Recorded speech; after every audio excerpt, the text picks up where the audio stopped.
Hello everyone, welcome back to Consultant Chronicle. My name is Mark Thompson. Scott Thibodeau. This is our second part in our series when it comes to mentoring. And in our first part, we focused on the benefits to the mentor. Right. And I think on this episode, we should focus on the mentee, person who's being mentored. And there are definitely benefits. So we put some notes together on this one. And I think we should just run through them. I think we have 7 points that we should make. You want to start with the first one? Sure, Mark. Yeah, the mentored self-confidence is going to get a benefit here as you're going to have that relationship with the mentor who's established in the organization, has probably looked at with respect, in the organization. So just having that connection to that individual in the organization is going to make the mentored person feel like, hey, I'm of value, right? Okay. And So- confidence will be a benefit there. So then feedback, perhaps, because, if you're my mentor, my self-confidence, a pat on the back is fine, but I guess you would want to give me some feedback. Am I doing something right? Am I doing something wrong? Right. I think one of the points you were making is making me feel like part of the organization, that I'm a value. Of value. That's right. That's exactly member. right. Okay. Exactly I right. see that. Also, as I mentioned here, to be able to learn more about the organization, and as I say, part of it, the connection is to help integrate the mentored into the organization a little bit more fully. Maybe give them some exposure to possibilities as far as career paths, even, opportunities that might come around. Right. So number 2, your point is, as a mentee, I, in this example, should learn to take control of my career, to perhaps have a path or have a defined series of steps that I should take to improve, to better myself, and going forward as well. Right. So a mentor, that's one of the mentor's jobs. Right. Some organizations will be of a size where they might actually have more of a structured approach to doing that, but not all companies do. So that's a pretty valuable part in the process for the mentored as well, because if you're in a smaller company, that's directly the relationship you'll have with the mentor as well. Say, hey, have you thought about this? Or these are some directions you might go in the organization. Again, confidence as well. Right. That actually ties into the third bullet here. I'd like to talk about this one. Teaches, the mentored or the mentee how to speak up and to be heard. As a new person on the job, as an example, I just started with the company a week ago. And yes, it can be intimidating. But if I have a mentor with an organization, that person is introducing me, because there's the typical HR, right? Where they may walk you through the company. Hi, Fred, this is Mark, and so forth. And that may not be enough. But to have that colleague / mentor help me along the way, speak up, be heard. Mark, perhaps you should say something. Perhaps it's okay to ask these questions as well. Right. So right. Yeah. Valid point there. Valid point there. Mm-hmm. And as part of that communication as well between the mentor and the mentee, this is probably the first example I'll have of, again, you mentioned feedback before as well. A lot of the processes they'll be learning, as the organization gets exposed, to them, if you will. So a young person, and I'm generalizing here, but a young person may not be comfortable in accepting feedback. But if they know that it's, this person has their best interest. Okay.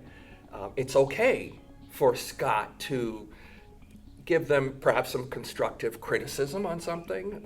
It's easier to accept that as well. Right. That it's not some stranger in a cubicle down the hall that's saying something, but yeah, that is a good point. Good point. Yeah, there is that relationship to build upon there at that point. And as part of that, as well, it just helps them kind of develop, again, in a personal way. Yeah, exactly. Skills they're going to have to get along as well, with and without the mentor. They'll have to learn to get along and communicate. Again, communication is so important in today's world. But yeah, that's an important point. We can't skip that at all. Regardless of what age you're working for an organization, and you don't want that person to cover up their screen every time you walk by, or not share their knowledge, Right. or and to be a lone wolf is something that can result because these individuals didn't learn to get along. Exactly. They may even think the world is out to get them. Right. So yeah, very, very important point when it comes to mentoring. The mentee learns to accept those responsibility to get along as well. Right. Number 6, Scott, this one says, an important networking contact for the mentee. What do you think that really means for the mentee? If you're the mentee and I'm your mentor, should I be an important contact going forward?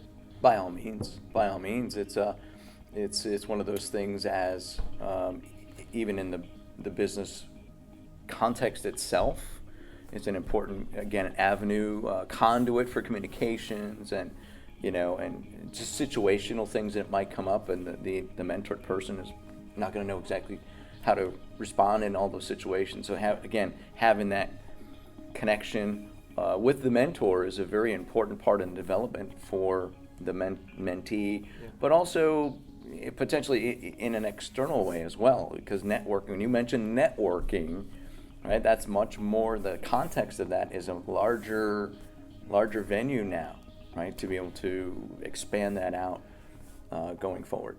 And you don't know this, but on that particular point, my career took a major leap forward because I had a contact for my mentor.